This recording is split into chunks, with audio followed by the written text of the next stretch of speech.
Hello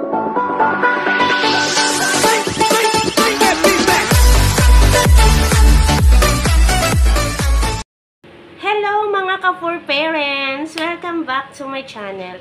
So, ngayon, may bago na naman ako sa inyong ituturo na nagamit ko na.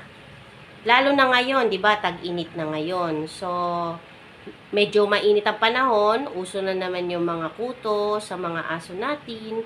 And then, natural, naghahanap tayo ng pwede nating ipanggamot sa kanila para hindi na sila magkaroon ng sandamakmak na kuto. So, ako, di ba may naituro na ako sa inyo noon na nagamit ko rin, pero yon ay iniinom. Tablet siya. So, ito ngayon ituturo ko is hindi po siya tablet.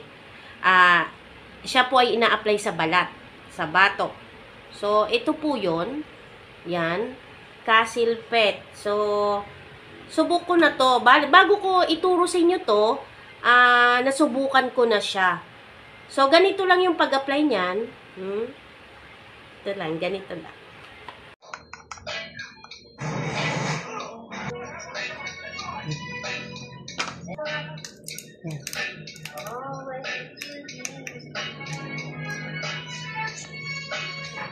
Every bit of your heart.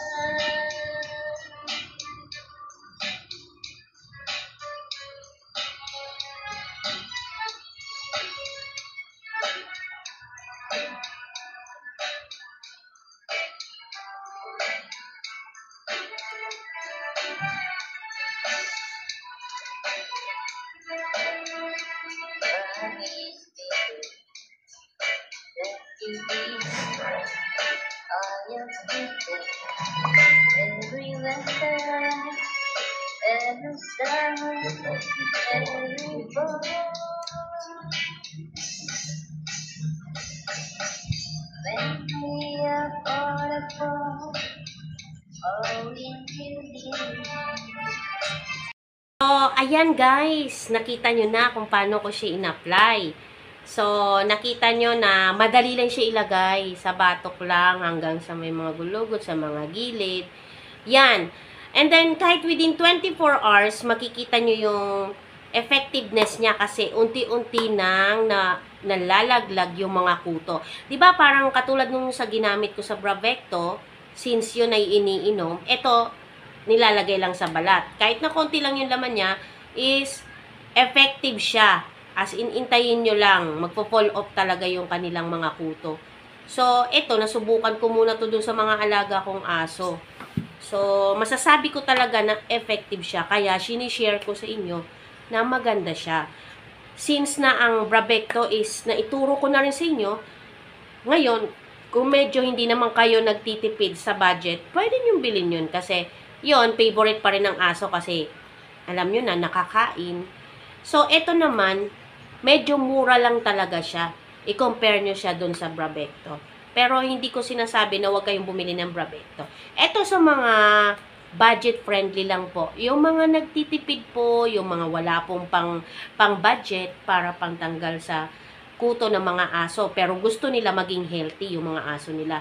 So, ayun, ito lang po yung pwede ninyong bilhin. Nabibili po to sa mga online shop. So, pag bumili po kayo nito, is ano na siya, naka 3 tubes. So, pwedeng-pwede nyo na talaga siyang gamitin. Alam ko, pag every 3 months, maganda nagamit nyo na to para siguradong hindi na babalik yung mga kuto. Kaya, continuous lang. Pagkatapos yung malagyan siya ng ano, lagyan nyo uli every month. Ganun. Kasi ako, nilagay ko to sa aso ko, talagang okay, tsaka nakakamatay din siya ng mga worm ng mga aso natin. So, dito kasi, ivermectin na kasi siya. So, mas maganda to, i-apply nyo talaga, yung naligo na talaga yung mga aso nyo. Ang gawin nyo, bago nyo i-apply to, paliguan nyo muna sila, i-blower nyo, then, kapag tuyo na talaga, tsaka nyo to i-apply sa balat nila. Kasi para mas effective talaga siya.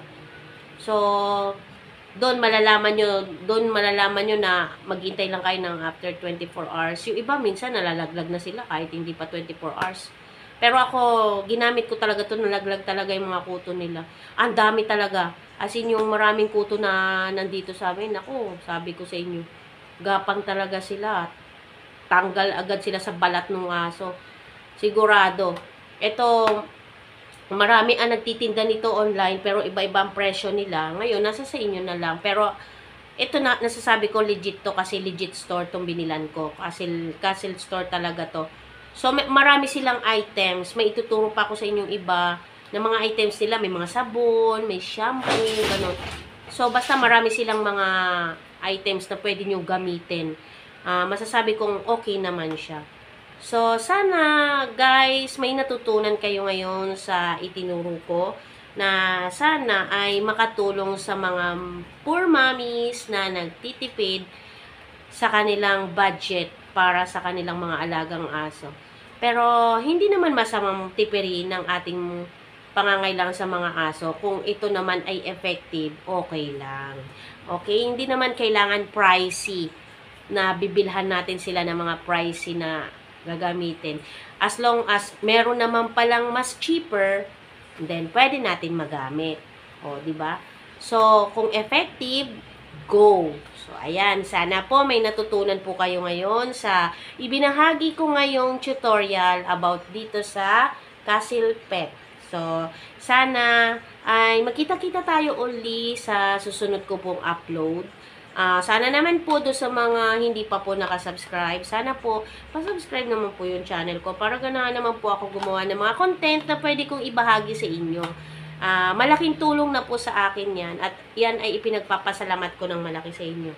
So sana ay patuloy nyo pa rin po akong suportahan sa mga old followers ko dyan na hindi nag-unsubscribe. Pero ako kasi hindi ako nag-unsubscribe, kaya sana naman po wag nyo na ako i-unsubscribe. Pagka-subscribe nyo, huwag nyo na po ako i-unsubscribe.